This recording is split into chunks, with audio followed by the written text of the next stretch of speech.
तो सबसे पहले तो सभी को यहाँ पर होली की शुभकामनाएं, सभी को हैप्पी होली। ठीक है, तो अच्छे से होली मनाइए, रंग लगाइए और अपने पेपर की भी तैयारी करते रहेगा। तो यहाँ पर हम बात करने वाले कक्षा 12वीं के फसल उत्पादन का आपका जो 5 मार्च को जो आपका यहाँ पर सेकेंड लास्ट पेपर होने वाला है। अभी आपका यहाँ पर फसल उत्पादन और हिंदी का पेपर बाकी है। हिंदी का पेपर 7 मार्च को होगा और फसल उत्पादन का जो पेपर है वो 5 मार्च को है। ठीक है, तो यहाँ पर होली की तो शुभकामनाएं सभी लोग को। अच्छे से कलर लगाइए, खेलिए। कच्चा कलर मतलब यहाँ पर पक्का कलर मत लगाएगा, प्राकृतिक जो भी कलर है उससे खेलिए होली। ठीक है, और होली के साथ साथ अपने पेपर की भी यहाँ पर तैयारी करते रहेगा। तो यहाँ पर मैं आपको कक्षा 12वीं के फसल उत्पादन के 2026 के पेपर के लिए कुछ इंपॉर्टेंट क्वेश्चन बताने वाला हूँ।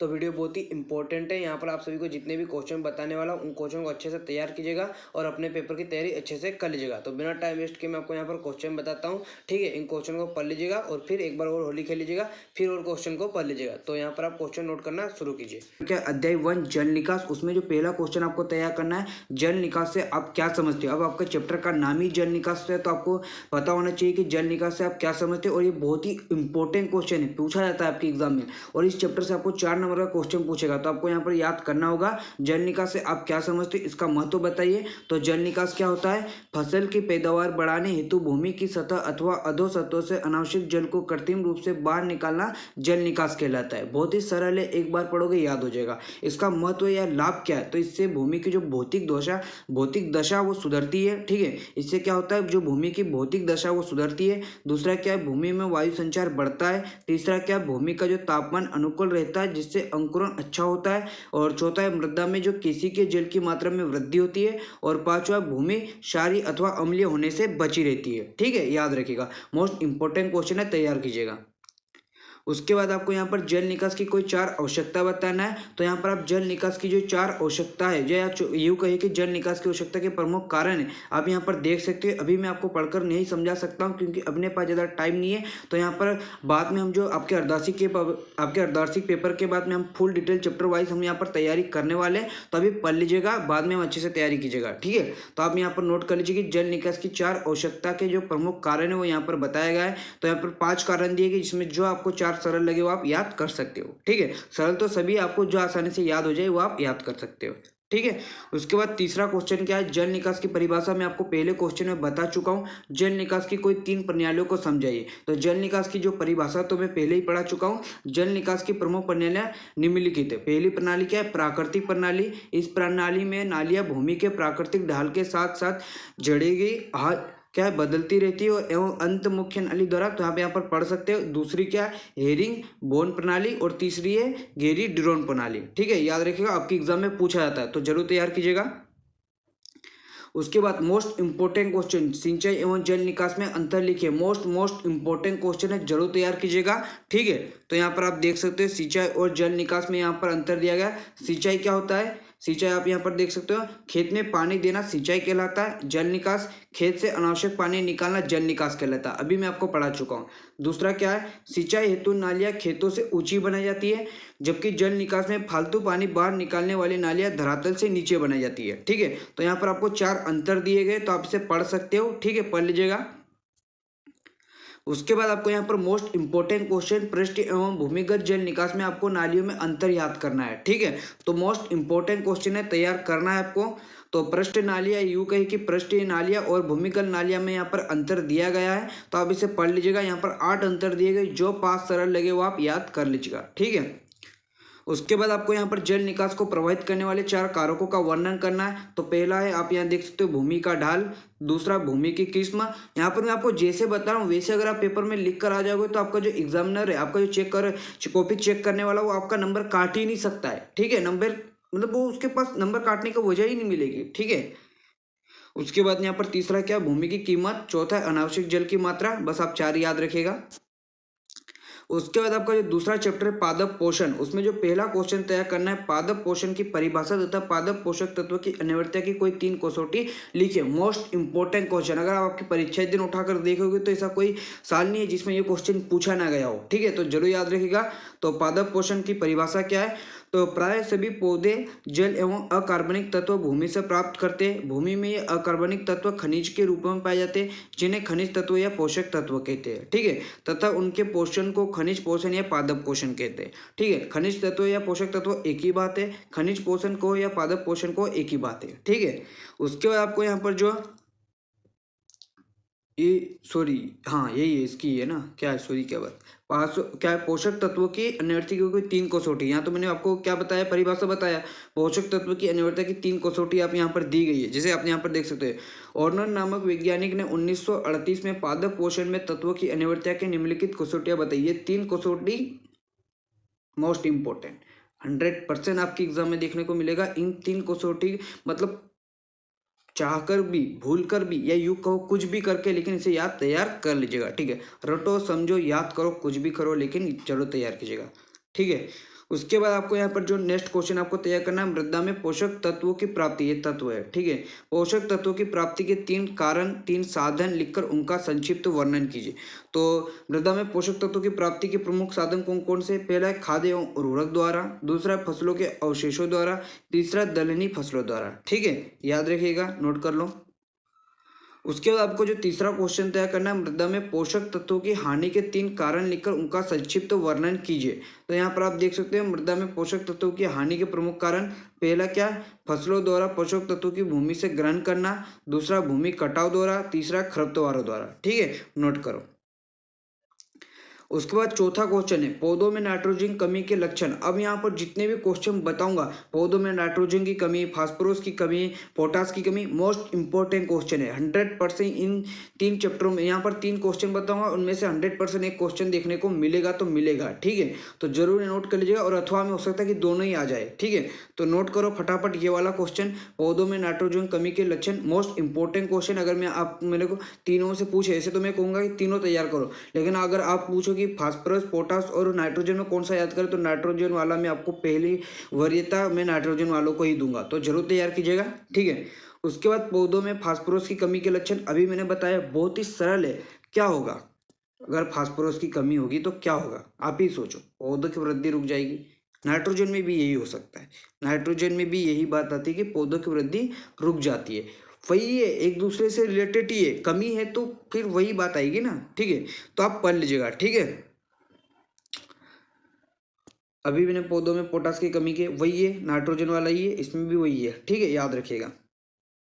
फिर आपका जो तीसरा चैप्टर है खाद, इसमें जो मोस्ट इंपॉर्टेंट क्वेश्चन है कंपोस्ट तथा वर्मी कंपोस्ट में अंतर। 2024 का आपका जो वार्षिक का जो एग्जाम हुआ था उसमें पूछा गया था, ठीक है। तो क्या है कंपोस्ट? तो पहला पौधों के अवशेषों पदार्थ। अभी यहाँ पर उनकी परिभाषा है, पहला जो अंतर है वो परिभाषा के आधार पर ही है। अभी किन्हीं 2 वस्तुओं के बीच अगर आपको अंतर लिखना है तो उनकी विशेषताओं के आधार पर लिखोगे, या तो उनकी परिभाषा दे दो या तो उनकी विशेषता बता दो। तो पहला अंतर तो आप उनकी परिभाषा से ही दे दोगे। और ये हो सकता है कि कल आपके एग्जाम में पूछ रहे कंपोस्ट खाद किसे कहते हैं, तो आप ये परिभाषा लिख कर आ जाओगे। वर्मी कंपोस्ट किसे कहते हो, आप ये परिभाषा लिख कर आ सकते हो। वर्मी कंपोस्ट की तुलना में इसकी गुणवत्ता कम होती है। अब यहाँ पर कंपोस्ट इसकी कम है तो इसकी क्या होगी, कंपोस्ट की तुलना में इसकी गुणवत्ता 8 से 10 गुना अधिक होती है। अब क्या इसमें कौन सी, मतलब आप यहाँ पर रॉकेट साइंस लगाओगे कि सर ये याद नहीं हो रहा, बहुत ही सरल है। परिभाषा तो पढ़ना ही पड़ेगा, इतना तो पढ़ना पड़ेगा। अब ये नहीं आप कह सकते सर हमको तो बिना पढ़े टॉप करना, नहीं, पढ़ना पड़ेगा।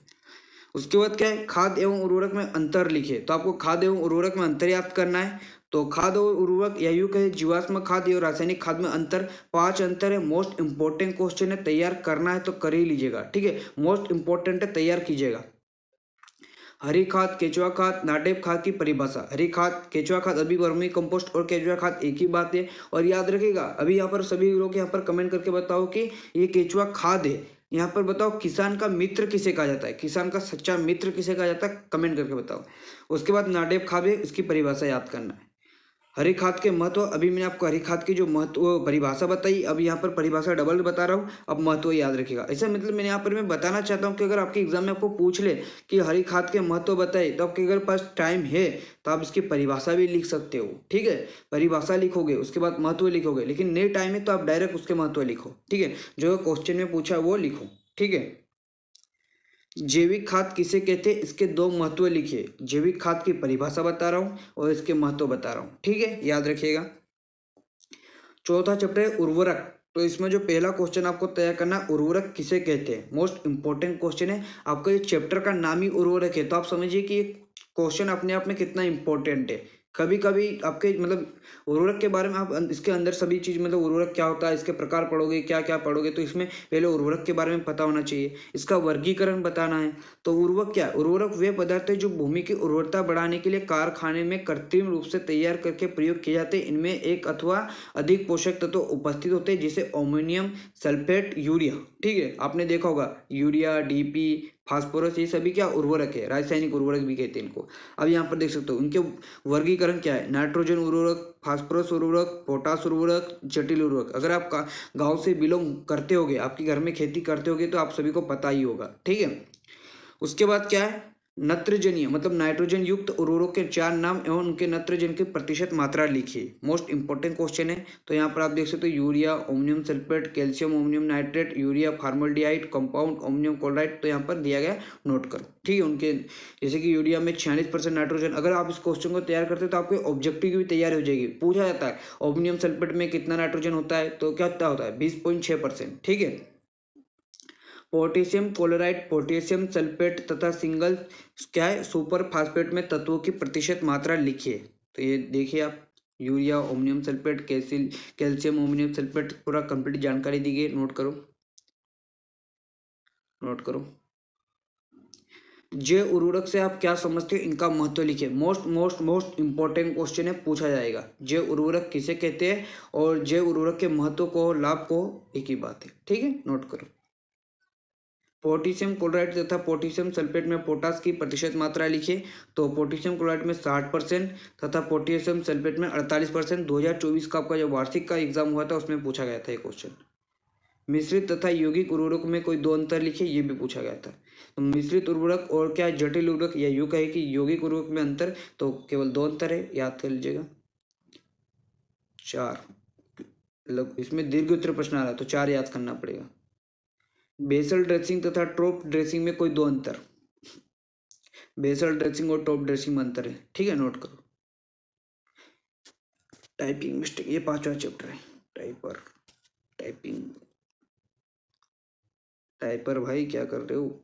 तो ये आपका 5वां चैप्टर है, पोष संरक्षण। उसमें जो पहला क्वेश्चन आपको तैयार करना है, खरपतवारों की प्रमुख विशेषताएं लिखिए। मोस्ट इंपॉर्टेंट क्वेश्चन है, खरपतवारों की प्रमुख विशेषता आपको याद करना है। फटाफट यहाँ पर कमेंट करके बताओ कि खरपतवार किसे कहते हैं। खरपतवार की परिभाषा यहाँ पर फटाफट कमेंट करके बताओ। अगर आप 11वीं में पढ़े होगे, यहाँ पर मैंने 11वीं भी पढ़ाई थी, तो अगर आप 11वीं में ये था खरपतवार की परिभाषा, तो फटाफट यहाँ पर कमेंट करके बताओ। और मोस्ट इंपॉर्टेंट क्वेश्चन है, पहले नंबर पर रखा है, मतलब मोस्ट इंपॉर्टेंट क्वेश्चन। उसके बाद यहाँ पर खरपतवारों से होने वाली हानियाँ लिखे। तो खरपतवार से क्या क्या हानियाँ हैं, तो आप देख सकते हो, नोट कर लीजिए। जो आपको 4 सरल लगे, जैसे कि खरपतवारों के बीच फसलों के बीच की किस्म को खराब कर देते हैं, खरपतवारों के बीच मनुष्य में रोग उत्पन्न करते हैं, खरपतवारों से सिंचाई की नालियों में जल की हानि होती है, खरपतवार फसलों के रोग एवं कीटों का आश्रय प्रदान करते हैं। ठीक है, तीसरा, फसल के संबंध के आधार पर खरपतवारों का वर्गीकरण कीजिए। ठीक है, तो यहाँ पर वास्तविक खरपतवार, संबंधित खरपतवार, रोगी खरपतवार। और ये पूछा जाता है कि परिभाषा पूछ लेता है वो कभी कभी कि वास्तविक खरपतवार किसे कहते हैं, संबंधित खरपतवार किसे कहते हैं, रोगी खरपतवार किसे कहते हैं। या तो पूरा क्वेश्चन पूछ लेगा, ये नाम देखिए खरपतवार, जैसे कि वास्तविक होगा, संबंधित हो गए, इनका नाम देखकर आपको बोलेगा कि इनकी परिभाषा लिखो। ठीक है, तो पढ़ लीजिएगा। किन्हीं निंदनाशकों के नाम लिखिए। तो 2,4-D dichlorophenoxy acetic acid, TCA trichloro acetic acid, full form भी पूछ लेता है कभी कभी। ठीक है, खरपतवारों का उचित उदाहरण देते हुए वर्गीकरण लिखिए। तो वहां पर मैंने आपको फसलों के आधार पर बताया था, अब यहाँ पर जीवन चक्र के आधार पर बता रहा हूँ। तो 1 वर्षीय खरपतवार, द्विवर्षीय खरपतवार और बहुवर्षीय खरपतवार पढ़ लीजिएगा, कभी कभी पूछ लेता है। जैसे कि बहुत बार आपको पूछा होगा कि बथुआ क्या है, बथुआ किस मतलब क्या बोल सकते कि जीवन चक्र के आधार पर बथुआ किस,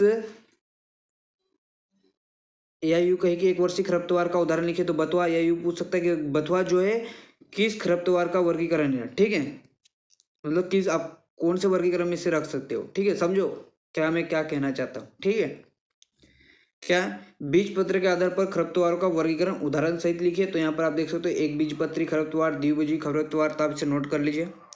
उसके बाद आपका जो छठवां चैप्टर है पोष संरक्षण पार्ट 2, इसमें मैं आपको जो पोष संरक्षण पार्ट 1 जो आपका पांचवा चैप्टर है, आपका जो छठवां चैप्टर है उसमें जो पहला क्वेश्चन तैयार करना है, कपास के दो हानिकारक कीटों के साधारण नाम एवं के वैज्ञानिक नाम लिखे। तो कपास के जो दो हानिकारक जो कीट है, गुलाबी कीड़ा और तना छेदक, अब इनके वैज्ञानिक नाम क्या है? तो गुलाबी कीड़ा का जो वैज्ञानिक नाम है पेक्टिनोफोरा गोसिपिएला, और जो तना छेदक उसका वैज्ञानिक नाम क्या है? स्पिनोपेट्रा गोसिप। ठीक है, नोट करो। उसके बाद आपको यहाँ पर जो गेहूं की फसल में के लिए दो रोगों के नाम लिखे, तो आप देख सकते हो पहली है क्या है? क्या है? पाउडरी मिल्ड्यू, और रोग जनक कौन है? एरिसाइफी ग्रेमनिस, और दूसरा है लूज स्पॉट, और रोग जो जनक है वो क्या? ऑस्ट्रेलेगो न्यूडा ट्रेटिसाई। ठीक है, नोट करो। उसके बाद जो तीसरा क्वेश्चन है, गन्ने के दो प्रमुख रोगों एवं दो कीटों के नाम। तो पहला रोग है आप देख सकते हो लाल सड़न, और दूसरा है कुंडवा, और कीट की बात करें तो पायरेला और तना भेदक। मोस्ट इंपॉर्टेंट क्वेश्चन है, तैयार कीजिएगा, पूछा जाता है। ठीक है। उसके बाद आपको यहाँ पर बैगन की फसल के दो प्रमुख कीटों तथा रोगों के नाम बताना। तो पहला कीट क्या है? बैगन का हड्डा, दूसरा है बैगन का तना और फल छेदक, और रोग की बात करें तो पहला है फल विलगन और दूसरा है छोटी पत्ती रोग। ठीक है। उसके बाद आपको जो पांचवा क्वेश्चन है, किन्हीं दो कीटनाशकों के नाम लिखिए। तो पहला है डीडीटी और दूसरा है बीएससी। इन दोनों का फुल फॉर्म फटाफट यहाँ पर कमेंट करके बताओ। इनका फुल फॉर्म जो है फटाफट यहाँ पर कमेंट करके बताओगे। तो आपका अध्याय 7 क्या है? फसलों की खेती का अध्ययन पार्ट 1। उसमें जो पहला क्वेश्चन आपको तैयार करना है, धान की खेती का वर्णन निम्नलिखित शीर्षकों में कीजिए। तो यहाँ पर जो वानस्पतिक नाम हो गया, उसका जो कुल हो गया, उत्पत्ति स्थान हो गया, उन्नत किस्में हो गया, और भूमि संबंधित आवश्यकता हो गया, उर्वरक हो गया, बीज की मात्रा, डोपक विधि, खरपतवार, ये तो छोड़ सकते हो। ठीक है। और रोग और कीट, तो यहाँ पर जो कुछ इंपॉर्टेंट पॉइंट है उनके आधार पर इसको तैयार कर लीजिएगा। वानस्पतिक नाम 100% पूछेगा, कुल 100% पूछेगा, उत्पत्ति स्थान कभी पूछ लेता है। ठीक है। उसके बाद जो दो कीट और जो रोग होते हैं वो भी इंपॉर्टेंट है, वो भी पूछता है। ठीक है। और भूमि पूछ लेता है, तो नोट करो।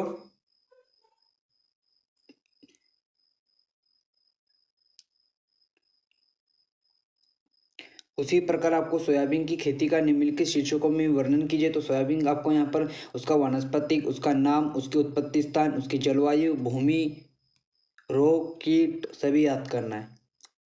अब ये जो है दीर्घ उत्तरीय प्रश्न है, इसमें से आपको 4 नंबर का एक क्वेश्चन देखने को मिलेगा, तो आप उनको पढ़ना तो पड़ेगा। एक बार पढ़ लीजिएगा, एक बार नजर घुमा लीजिएगा, याद हो जाएगा। ठीक है। उसी प्रकार अरहर की फसल का वर्णन निम्नलिखित शीर्षकों में कीजिए। तो एक बार पढ़ लीजिएगा, लेकिन जो वानस्पतिक नाम हो गया सभी का बता रहा हूँ। वानस्पतिक नाम हो गया, कुल हो गया, और जो रोग हो गया, और ये जो कीट है और भूमि थोड़ा याद रखिएगा, ये इंपॉर्टेंट है। ठीक है, ये थोड़ा ज्यादा याद रखिएगा। ठीक है, इनको मतलब याद करना ही है। ठीक है। अरहर का जन्म कहाँ हुआ है? भारत में जन्म स्थान। मूंग की खेती का निम्नलिखित शीर्षकों में वर्णन कीजिए, नोट करो। उड़द की खेती का निम्नलिखित मतलब उड़द की खेती का वर्णन निम्नलिखित शीर्षकों पर कीजिए। वानस्पतिक नाम, परिवार या कुल, उत्पत्ति स्थान, उसके बाद जो दो रोगों के नाम, और कीट वीट देख लेना। उसके बाद आपका जो 8वां चैप्टर है फसलों की खेती का अध्ययन पार्ट 2, अब यही भी है। अब यहाँ पर मैं ही क्या कर सकता हूँ कि सर आप इतने बड़े क्वेश्चन बता रहे हो। अब यार बेटा बताना तो पड़ेगा यार, आएंगे तो सही वो। गन्ने की जो खेती का निम्नलिखित शीर्षकों में वर्णन कीजिए। मिस्टेक है। वनस्पति के नाम हो गया, ये याद कर लीजिएगा। जन्म स्थान हो गया, ये याद कर लीजिएगा। उसके बाद जो है मैं जो बता रहा हूँ वो तो याद करना ही पड़ेगा। फसलों में लगने वाले दो रोगों के नाम। ठीक है।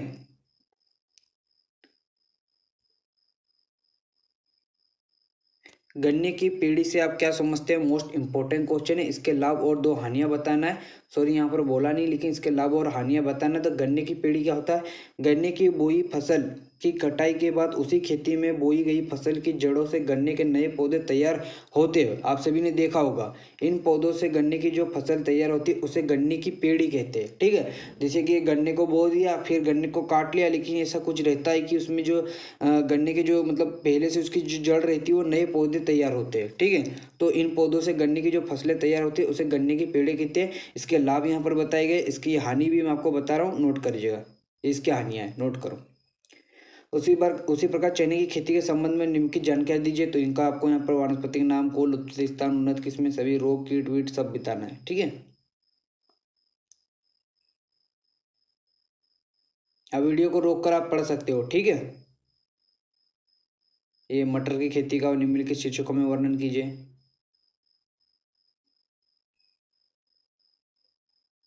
उसके बाद अध्याय 9 है मशरूम की खेती। उसमें आपको पहला क्वेश्चन तैयार करना है, मशरूम किसे कहते हैं। मोस्ट इंपॉर्टेंट क्वेश्चन है।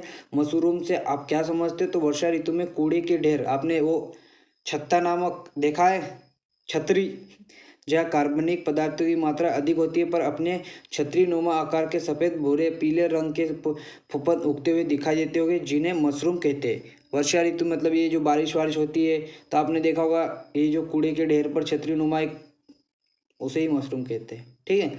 मशरूम कितने प्रकार का होता है? तो मशरूम जो है 4 प्रकार का होता है। श्वेत बटन और आयरोस्टर मशरूम तथा पीड्रिस्ट मशरूम। पढ़ लीजिएगा। ठीक है। मशरूम का वैज्ञानिक नाम क्या है? एगरिकस बायोस्पोरस। क्या है? स्पन की परिभाषा लिखिए, तो यहाँ पर बताया गया, नोट करो। फिर 10वां चैप्टर है अलंकृत बागवानी। उसमें जो पहला क्वेश्चन आपको तैयार करना है, अलंकृत बागवानी के महत्व।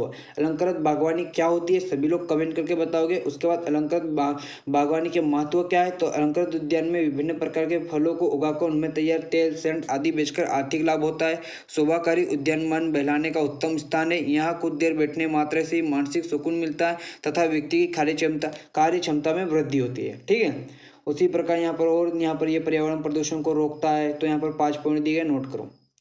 अलंकृत बागवानी के क्षेत्र को बढ़ाने के लिए सुझाव या उपाय दीजिए। तो यहाँ पर आप देख सकते हो, यहाँ पर 4 पॉइंट दिए गए, नोट कर लीजिए। भारत के प्रमुख शोभाकारी उद्यान के नाम एवं उनके स्थान। तो पूछा जाता है कि वृंदावन गार्डन का है, तो वृंदावन गार्डन का है मैसूर। मुगल गार्डन दिल्ली का है, दुगली, मुगल दिल्ली से रेट कर सकते हो। Shalimar garden Srinagar. Botanical garden Ooty, Ooty का है। सभी लोग यहाँ पर कमेंट करके बताओ कि ये ऊटी का है। ठीक है, बता दूं? नहीं, आप बताओ। ठीक है, 11वीं में भी था ये। क्या है फिर? क्या है? गुलदाउदी एवं केली के वनस्पति के नाम तथा कुल लिखिए। तो गुलदाउदी का वनस्पति नाम यहाँ पर बताया गया है, कुल भी बताया गया है, केली का वनस्पति नाम भी बताया गया है। ठीक है, फटाफट कमेंट करके बताओ।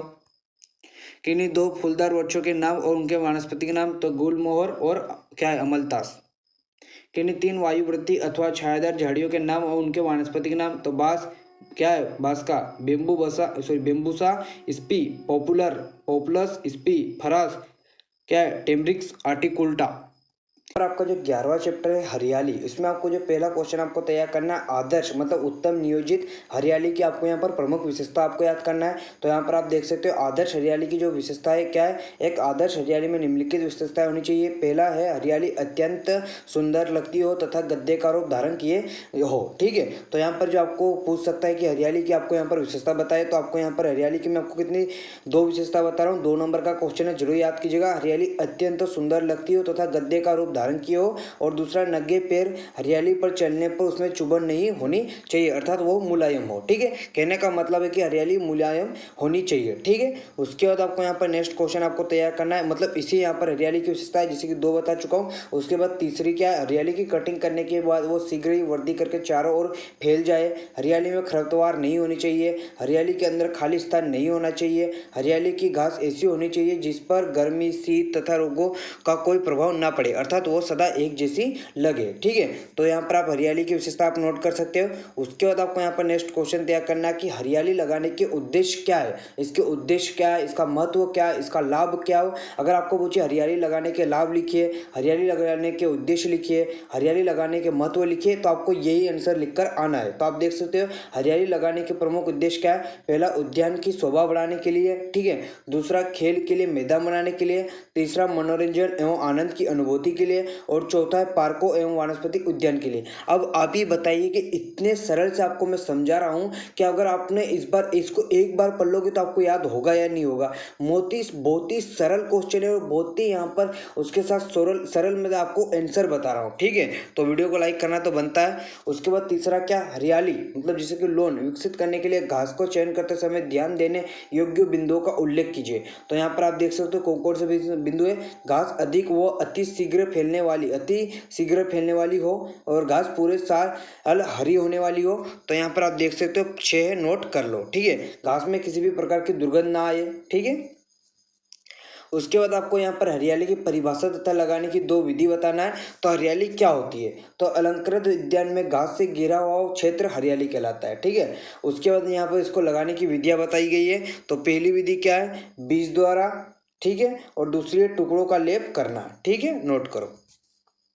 उसके बाद आपको यहाँ पर डिबलिंग एवं आपको ट्रिपिंग में अंतर याद करना है और मोस्ट इंपॉर्टेंट क्वेश्चन है डिबलिंग एवं ट्रिपिंग में अंतर। आप देख सकते हो इसमें घास के तनों को जड़ सहित समान दूरी पर रोपा जाता है। तो आप इसमें दो अंतर यहाँ पर नोट करो फटाफट, ठीक है। उसके बाद आपको यहाँ पर जो 12वां चैप्टर है पोष संरक्षण की विधियाँ, उसमें जो पहला क्वेश्चन आपको तैयार करना है लैंगिक प्रसारण जैसे कि बीज प्रवर्धन तथा वानस्पतिक प्रसारण में कोई 4 अंतर। अब यहाँ पर मैं आपको लैंगिक प्रसारण तथा वानस्पतिक प्रसारण में जो अंतर बताऊंगा, अगर आपने यहाँ पर इसको अंतर याद कर लिया मतलब अब यहाँ पर लैंगिक प्रवर्धन की आपको विशेषता भी याद हो जाएगी और अलैंगिक प्रवर्धन की विशेषता भी याद हो जाएगा, अंतर भी याद हो जाएगा, विशेषता भी याद हो जाएगी, ठीक है। किसी भी दो चीज़ों की वजह अगर आप अंतर बताते हो तो उनकी विशेषताओं के आधार पर ही तो बताते हो। तो अगर आप इन बीच के अंतर याद कर लोगे तो आपको विशेषता भी याद हो जाएगी, ठीक है। नोट कर लो, ठीक है, नोट करो।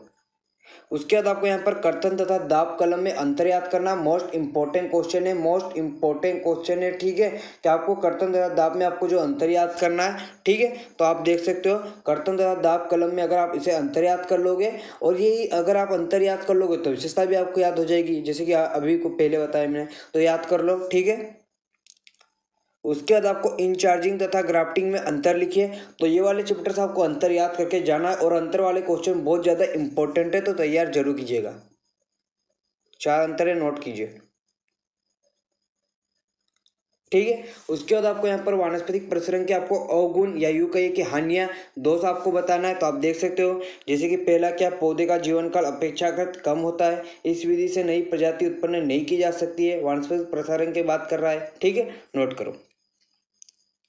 उसके बाद आपका जो 13वां चैप्टर है फलों की खेती पार्ट 1, इसमें आपको जो पहला क्वेश्चन याद करना है तलवर शक्कर तथा जड़ शक्कर की परिभाषा आपको यहाँ पर बताना है। तो केले की जड़ से निकले हुए शक्कर जिनकी पत्तियों का आकार तलवर की तरह होता है जिस तथा वे कम चौड़ी होती है तलवर शक्कर कहलाती है। इनसे तैयार पौधे मजबूत एवं अधिक फल देने वाले होते हैं। वही ऐसे शक्कर जिनकी पत्तियां चौड़ी तथा कमजोर होती है जड़ शक्कर कहलाते हैं। इन्हें प्राय नए पौधे तैयार करने के लिए काम में लाया जाता है क्योंकि इनमें फल कम लगते हैं, ठीक है, नोट करो। उसके बाद आपको यहाँ पर अंगूर की लताओं की काट झाट एवं ट्रेनिंग की किन्हीं 5 विधियों का आपको यहाँ पर वर्णन करना है। तो आप देख सकते हो पिछले साल पूछा गया था ये वाला क्वेश्चन। तो आपको यहाँ पर निफिन एक सहारे पर सीधने की विधि, तो आप इसे पढ़ लीजिएगा, नोट करो। अभी अपने पास ज़्यादा समय नहीं कि मैं आपको यहाँ पर समझाने बैठूँ। उसके बाद हेड प्रणाली, और हेड प्रणाली तो सभी को पता ही है, लेकिन इस बार ट्रेविस हेड को अच्छे से विकेट किया है, ठीक है। अपनी टीम इंडिया फाइनल में है, तो टीम इंडिया के लिए एक लाइक और कमेंट बनता है, फटाफट यहाँ पर टीम इंडिया के लिए कमेंट कीजिए, ठीक है। हेड को विकेट किया था लेकिन ये हेड दूसरा है, ठीक है। हेड प्रणाली, हेड को किसने विकेट किया था इस बार? ये प्रणाली एक सहारे पर सीधाने की विधि से मिलती जुलती है। इसमें लताओं की लंबाई 55 से 120 सेंटीमीटर रखी जाती है, तो ये पढ़ लीजिएगा, ठीक है। और फिर टेनिंग और कोडन प्रणाली और पंडाल प्रणाली, ठीक है, पंडाल प्रणाली, ठीक है, नोट करो। उसके बाद पपेन किसे कहते हैं? तो पपीते के कच्चे फलों से दूध निकालकर एवं उसे सुखाकर जो पदार्थ बनता है उसे पपेन कहते हैं, मतलब पपेन कहलाता है, ठीक है। सरल है, पढ़ लीजिएगा। पपेन का आपको यहाँ पर उपयोग बताना है। तो चमड़ा पकाने के लिए वो पपेन का उपयोग करता है, मांस को मुलायम करने अथवा गलाने के लिए, ऊनी कपड़ों को प्रोसेसिंग के लिए। तो सभी 8 यहाँ हैं, उसमें से जो 5 अच्छे लगे वो याद कर लीजिएगा, ठीक है। उसके बाद यहाँ पर आपको ये मोस्ट इंपॉर्टेंट क्वेश्चन है अंगूर की खेती का वर्णन निम्नलिखित बिंदुओं पर कीजिए। तो यहाँ पर मैं आपको कुछ बिंदु बताता हूँ जो कि आपको तैयार करना है। तो पहला वानस्पतिक, मैं यहाँ पर आपको 5-6 यहाँ पर जो 2-3 तो बताऊंगा तो वो आपको याद रखिएगा। वानस्पतिक नाम 100% अंगूर का वानस्पतिक नाम को पता होना चाहिए। ऑब्जेक्टिव में आ सकता है, खालिस्तान में आ सकता है, रेगिस्तान में आ सकता है, आपकी जो ऑब्जेक्टिव वाले क्वेश्चन है उसमें आ ही सकता है। कुल आपको पता होना चाहिए, ये जो पॉइंट बता रहा हूँ याद रखना। उत्पत्ति स्थान आपको पता होना चाहिए, इसकी जो प्रमुख जाति वो पता होना चाहिए। उसके बाद आपको यहाँ पर क्या पता होना चाहिए, इसमें कीट और रोग का पता होना चाहिए। उपज, फिर आपको यहाँ पर प्रजाति का आपको पता होना चाहिए, और यहाँ पर अंगूर का आर्थिक महत्व पता होना चाहिए। और फिर यहाँ पर जो है बाकी पॉइंट एक बार पढ़ सकते हो। तो अंगूर का वानस्पतिक नाम क्या होता है? विटिस विनिफेरा। फटाफट यहाँ पर कमेंट करो। कुल की बात करें तो व्हाइट टेसी। इसका उत्पत्ति स्थान क्या है? इसका उत्पत्ति स्थान रूस का जो ओर्मुनिया क्षेत्र है उसमें अंगूर पाया जाता है, ठीक है। इसका जो प्रमुख जातियाँ यहाँ पर बताई गई अच्छे से, यहाँ पर मैंने आपके नोट्स बनाए, तो ज़्यादा आपको भटकने की जरूरत नहीं है, बस यहाँ पर पढ़ो इसको, ठीक है। ये फूलने और फलने का समय आपको पता होना चाहिए, और ये कौन से मतलब यहाँ पर क्या, ठीक है, नोट करो। उसी प्रकार आपको यहाँ पर केले की खेती का वानस्पतिक नाम पता होना चाहिए, क्या नाम है? तो आप यहाँ पर देख सकते हो, इसका जो वनस्पति नाम क्या है, मूसा सेपिएंटम, और जो कुल है कुल म्यूनसी। ठीक है, नोट करो तो नोट करो। ठीक है, मैं आपको बताते जाता हूँ, थोड़ी देर रुकता हूँ, नोट करते जाइएगा। उत्पत्ति स्थान की बात करते हैं, मलाया प्रदेश तथा पूर्वी द्वीप समूह में माने जाते हैं। नोट करो।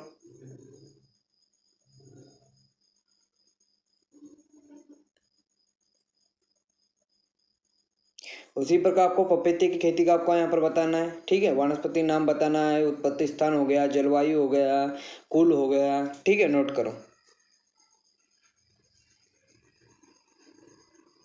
बस इसी चैप्टर मतलब ये आप ये वाले क्वेश्चन पता होना चाहिए आपको। ये 4 नंबर के क्वेश्चन है, इसलिए ये इतने बड़े आपको लग रहा होगा कि सर इतने बड़े क्यों। तो ये 4 नंबर के क्वेश्चन है, तो 4 नंबर के क्वेश्चन में लिखना तो पड़ेगा भाई। ठीक है, अगर आपने सरल नोट्स बनाए तो उसमें भी आप देख सकते हो। ऐसा नहीं कि ये मैं आपको बता रहा हूँ वही याद करना है। आपके पास नोट्स है, आपके पास बुक है, वही इसमें सभी पॉइंट थोड़ी याद करना है। मैंने आपको बता दिया कौन सा याद करना है। अब आपका जो फलों की खेती है, आपका जो इसमें आपको देखना है आम की खेती, तो आम की खेती का वर्णन भी आपको वानस्पतिक नाम, आपका वानस्पतिक नाम मेंजिफेरा इंडिका सभी को पता है। कुल आपको पता होना चाहिए एनाकॉर्डिसी, इसकी जलवायु पता होना चाहिए। उसके बाद आपको यहाँ पर क्या याद कर लेना चाहिए, इसका कीट याद कर लीजिएगा, रोग एवं रोकथाम याद कर लीजिएगा, उपज याद कर लीजिएगा, महत्व याद कर लीजिएगा, प्रमुख किस्में याद कर लीजिएगा, किस्में देख लीजिएगा इसका। ठीक है, आम की जो किस्में है वो देख लीजिएगा। ठीक है, आम की जो किस्में है वो देख लीजिएगा, इसमें पूरे आंसर नहीं दिए गए। उसी प्रकार आपको अमरूद की खेती का आपको देख लेना है।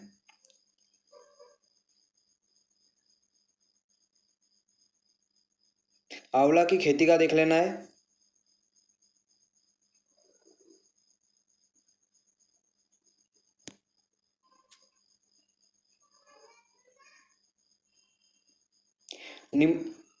नींबू प्रजाति, नींबू प्रजाति के 5 पौधों के नाम और वानस्पतिक नाम को याद रखना है। तो आप देख सकते हैं यहाँ पर इसके वानस्पतिक नाम आपको याद रखना है, नींबू, संतरा, महानींबू, लेमन और माल्टा। ये क्या है, नींबू प्रजाति के पौधे हैं। अब इनके आपको यहाँ पर याद रखना है, जैसे कि मौसमी या यूं कहे कि मालिया, इसका वानस्पतिक नाम याद रखना है, संतरा का याद रखना है, चकोतरा का याद रखना है, नींबू का रखना है, महानींबू और लेमन, इनका आपको यहाँ पर वानस्पतिक नाम पता होना चाहिए। ठीक है, उसके बाद आपको यहाँ पर आम में एकांतर फलन के कोई 5 आंतरिक महत्वपूर्ण कारण। मोस्ट इंपॉर्टेंट क्वेश्चन, सबसे पहले आम का एकांतर फलन क्या होता है, मोस्ट इंपॉर्टेंट क्वेश्चन है ये। परिभाषा तो 100% आपको पूछेगा 2 नंबर में, तो जरूर याद रखिएगा। एकांतर फलन, आम के एकांतर फलन से आप क्या समझते हो, तो बहुत से फल, क्या है, बहुत से फल वृक्ष एवं ऋतु में भरपूर फल उत्पन्न करते हैं और आगामी ऋतु में या तो बिल्कुल निष्फल हो जाते हैं तथा बहुत कम फल पैदा करते। वृक्षों के इस स्वभाव को एकांतर फलन कहते हैं। अब इसके कहने का मतलब क्या है, अब यहाँ पर मान लीजिए कि ये मान लीजिए ये क्या है, ये मान लीजिए ये, अभी इसको रखो।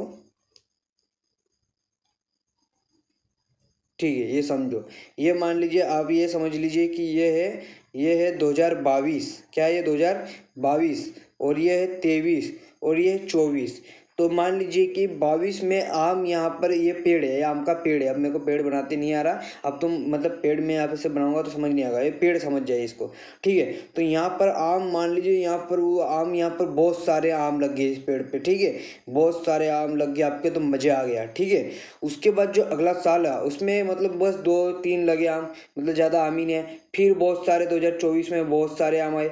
तो ये जो आम है, किसी साल तो बहुत ज़्यादा आम लगते हैं, कि फिर उसके उसके अगले ही साल आम नहीं लग रहे, उसके बाद फिर आम लग रहे। तो यही जो आम का जो ये जो प्रक्रिया, यही एकांतर फलन होती है। यहाँ पर आप देख सकते हो एकांतर, इसका अगर अच्छे से पढ़ोगे तो एकांतर मतलब एक और अंतर। तो यहाँ पर वही बता रहा है कि बहुत से फल एक वृक्ष में भरपूर फल उत्पन्न करते हैं और आगामी ऋतु में या तो बिल्कुल निष्फल हो जाते हैं अथवा बहुत कम फल पैदा करते हैं। वृक्षों के इस स्वभाव को एकांतर फलन कहते हैं। ठीक है, अब इसके क्या मतलब स्वभाव है, इसका क्या कारण है, वो यहाँ पर बताया गया है। ठीक है, नोट करो, लेकिन ये इंपॉर्टेंट क्वेश्चन है। ठीक है, याद रखिएगा। इसके निवारण के उपाय बताए गए हैं। उसके बाद आपको यहाँ पर नींबू का वानस्पतिक नाम एवं कुल पता होना चाहिए। तो नींबू का जो वानस्पतिक नाम है सिट्रस, और उसका जो कुल है क्या है, रोटेसी, सिट्रस ओरेनेटिफोलिया। ठीक है, नोट करो। उसके बाद आपको आपका जो अध्याय 15 है, औषधीय पौधों की उत्पादन तकनीकी, उसमें आपको जो पहला क्वेश्चन तैयार करना है, सफेद मूसली का आपको वानस्पतिक नाम आपको पता होना चाहिए, उसका कुल पता होना चाहिए। तो सफेद मूसली का जो वानस्पतिक नाम क्या है, क्लोरोफाइटम, क्या है, बोरी विल एनम, और कुल क्या है, लिली एसी। ठीक है, नोट करो। उसके बाद आपको यहाँ पर हल्दी का वानस्पतिक नाम, तो ये ऑब्जेक्टिव वाले क्वेश्चन है, याद रखिएगा। हल्दी का वानस्पतिक नाम कुरकुमा, और कुरकुमा लोंगा, और कुल क्या है, जिंजी बरेसी। ठीक है, इस क्या है, इस बोगल का आपको वानस्पतिक नाम कुल पता होना चाहिए। तो वानस्पतिक नाम है प्लांटेगो ओटा और कुल है प्लांटा जेनेसी। ठीक है, उसके बाद आपको यहाँ पर वच का वानस्पतिक नाम, तो वच का वानस्पतिक नाम है एकोरस, केलेकमस और कुल है ओरेसी। ठीक है, अश्वगंधा का वानस्पतिक नाम विथानिया और सोमिनिफेरा, कुल है सोलेनेसी। लहसुन का वानस्पतिक नाम इलियम सेटाइवम और कुल अमारी लेडेसी। अध्याय 16 व्यवसायीकरण क्या व्यावसायिक फसलों की खेती, व्यावसायिक फसलों की खेती।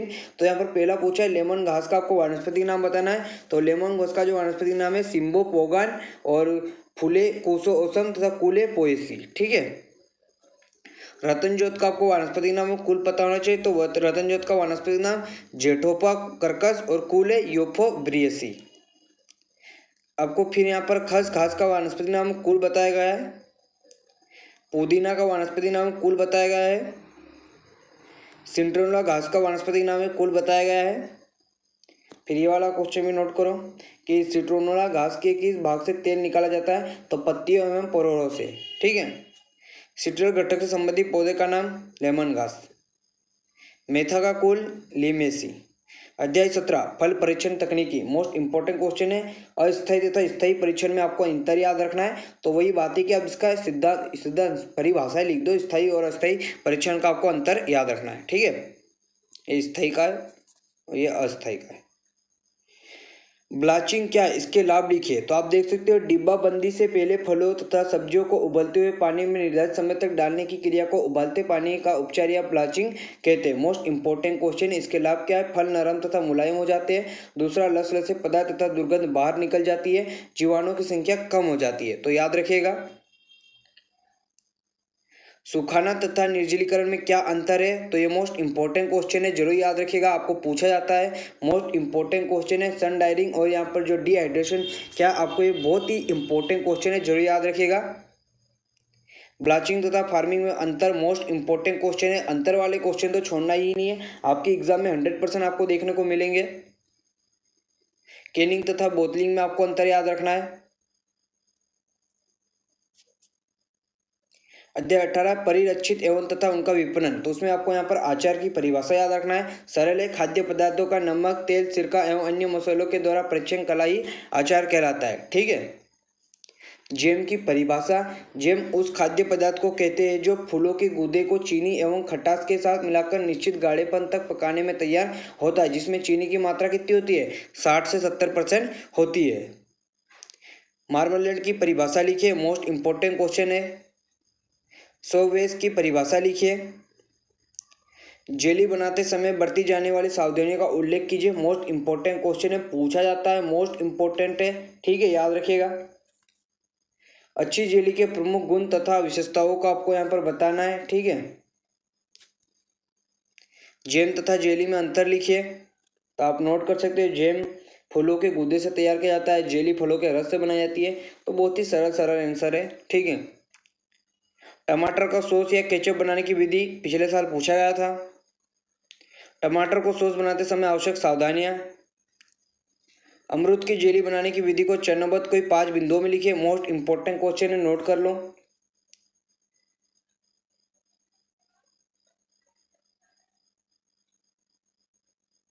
अध्याय 19 कृषि अर्थशास्त्र। मोस्ट इंपॉर्टेंट क्वेश्चन है, सहकारिता से आप क्या समझते हो, इसका महत्व लिखिए। मोस्ट इंपॉर्टेंट क्वेश्चन है, आप देख सकते हो सहकारिता। एटी हेरिक के अनुसार सहकारिता उन व्यक्तियों का कार्य है जो शुभेच्छा पूर्वक संयुक्त होकर अपनी शक्ति, प्रसाधनों अथवा दोनों का उपयोग पारस्परिक प्रबंध के अंतर्गत निजी लाभ या हानि के लिए करते हैं। ठीक है, अब इसका सिद्धांत भी पूछा जाता है, इसका महत्व तो पूछा हीगा।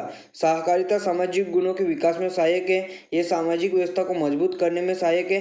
देखो, सहकारिता वाला क्वेश्चन मोस्ट इंपॉर्टेंट क्वेश्चन है, जरूर तैयार कीजिएगा दोस्तों। ठीक है, सहकारिता के सिद्धांत मोस्ट इंपॉर्टेंट क्वेश्चन, इसी कोई एग्जाम नहीं है जिसमें ये पूछता नहीं। और अभी आपका जो प्री बोर्ड की अर्धवार्षिक का जो पेपर हुआ था उसमें आपको यही पूछ लिया था कि सहकारिता एक खालिस्तान है, तो सहकारिता एक ऐच्छिक संगठन है। तो ये सिद्धांत जरूर याद कीजिएगा, मोस्ट इंपॉर्टेंट क्वेश्चन है। मोस्ट इंपॉर्टेंट लगा दो क्या स्टार, समझ जाओगे। मोस्ट इंपॉर्टेंट क्वेश्चन, ठीक है, नोट कीजिएगा। कृषि अर्थशास्त्र से आप क्या समझते हैं? कृषि अर्थशास्त्र का महत्व बताना है, तो आपको पता होना चाहिए कृषि अर्थशास्त्र क्या है। प्राथमिक कृषि साख समितियों के उद्देश्य लिखिए, तो इंपॉर्टेंट क्वेश्चन है। भूमि बंधक बैंक से आप क्या समझते हो? लाभ लिखिए। अध्याय 20 लास्ट भू सर्वेक्षण, तो भू सर्वेक्षण क्या है? भू सर्वेक्षण से किसे कहते हैं ये आपको बताना चाहिए, ठीक है। नोट कर लो, लास्ट चैप्टर नोट कर लो आप सभी आंसर।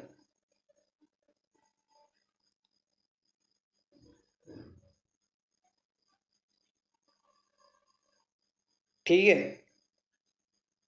क्षेत्र पुस्तिका किसे कहते हैं? तो इतने क्वेश्चन आपके पेपर के लिए आपको तैयार करना है। अगर आपने इन क्वेश्चन को अच्छे से तैयार कर लिए तो आपके जो यहाँ पर मैंने आपको जितने क्वेश्चन बताए, अगर आपने इन क्वेश्चन को अच्छे से तैयार कर लिया तो आपके जो 2 नंबर के क्वेश्चन है, 3 नंबर के क्वेश्चन है और 4 नंबर के जो क्वेश्चन है, 6 से लेकर 20 तक के जो क्वेश्चन है वो पूरी तरह से कवर हो जाएंगे। अब बात आती है ऑब्जेक्टिव क्वेश्चन की, तो ऑब्जेक्टिव क्वेश्चन की तैयारी आपको स्वयं करना है, क्योंकि ऑब्जेक्टिव क्वेश्चन के लिए यहाँ पर मैं आपको ऐसे 5, 7, 8 या यूँ कहीं कि 100, 150 क्वेश्चन नहीं बता सकता। उसके लिए आपको आपकी परीक्षा अध्ययन, आपकी बुक, या आप यहाँ पर ऐसा कर लीजिए, आप आपके जो परीक्षा अध्ययन के पिछले साल के पेपर या चैप्टर वाइज जो ऑब्जेक्टिव हो सभी एक बार फटाफट पढ़ लीजिएगा, ठीक है। और यहाँ पर अगर आपके पास बुक है, परीक्षा बोर्ड है, तो आप वहाँ कहीं से भी आप अपने माध्यम से आप ऑब्जेक्टिव जो क्वेश्चन की वो तैयारी कर सकते हो। यहाँ पर आपको मैंने 2 अंक, 3 अंक और 4 अंक के जो क्वेश्चन की तैयारी वो करवा दी है। अगर आप इसका पीडीएफ डाउनलोड करना चाहते हो तो आप हमारे टेलीग्राम चैनल रूपी क्लास के माध्यम से कर सकते हो। इसके अलावा कुछ डाउट या क्वेश्चन हो तो मैं इंस्टाग्राम पर आकर डीएम कर सकते हो। इंस्टाग्राम की लिंक और टेलीग्राम चैनल की जो लिंक है आपको डिस्क्रिप्शन में मिल जाएगी। तो यहाँ पर मैंने आपको 2 अंक, 3 अंक और 4 अंक के जो क्वेश्चन की तैयारी करा दी है, आप इन क्वेश्चन को अच्छे से पढ़ लीजिएगा। अगर आपने इन क्वेश्चन को पढ़ लिया तो आपको पेपर में तबाही मचाने से कोई नहीं रोक सकता है, ठीक है। तो आपका भाई आपके लिए इतनी मेहनत कर रहा है तो एक कमेंट तो बनता है, यहाँ पर आप कमेंट कर दीजिएगा और वीडियो को लाइक कीजिएगा। और अगर आप चैनल पर पहली बार विजिट कर रहे हो, चैनल को सब्सक्राइब कीजिएगा, बेल आइकन को ऑल पर प्रेस कीजिएगा। मित्रों में जय हिंद।